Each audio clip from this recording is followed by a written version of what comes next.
Hi everyone, আজ সকাল সকাল ঘুম থেকে উঠে আমি রেডি হওয়া শুরু করে দিয়েছি। আর আমি আজ শাড়ি পরবো।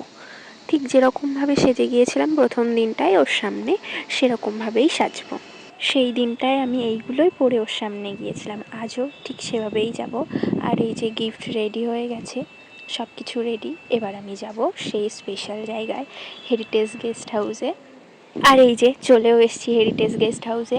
আর আমি ওকে সারপ্রাইজ দিতে গিয়ে নিজেই সারপ্রাইজ হয়ে গিয়েছি, কারণ ও যে প্রথম দিন যে জামাটা পরে গিয়েছিল সেই জামাটাই পরে এসছে। আর প্রথম দিন আমি ওকে পাত্তা দিচ্ছিলাম না, আজ ও আমাকে পাত্তা দিচ্ছে না।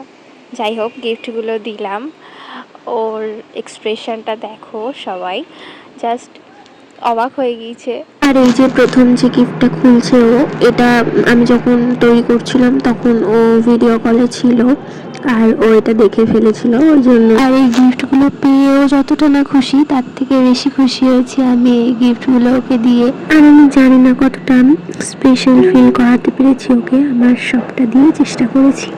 আর এটা দেখেও ফার্স্টে ভেবেছে এটা প্রিন্ট আউট করা, বিশ্বাসই করছে না এটা আমার হাতে তৈরি করা। তারপর জিজ্ঞেস করছিল এখানে সার্চ মাই লাভ লেখা আর www.ourstory.com লেখা, এগুলো খুব ভালো লেগেছে। সত্যি কথা বলতে এটা আমারও খুব ভালো লেগেছে। 3টে গিফটের মধ্যে এই গিফটটা আমার সেরা লেগেছে। আর ওর পছন্দ হয়েছে এই গিফটটা, কারণ এটাতে অনেক ফটো আছে আর এটা অনেক বড়, সেই জন্য। যাই হোক, তারপর আমরা অনেক ভিডিও করেছি, ভিডিও করে তারপর ফটো তুলে বাড়ি চলে এসেছিলাম। ভিডিওটা ভালো লাগলে প্লিজ সাবস্ক্রাইব করে দিও, আর শেয়ার করে দিও, আর লাইক করে দিও, আর একটা করে কমেন্ট করে দিও। বাই।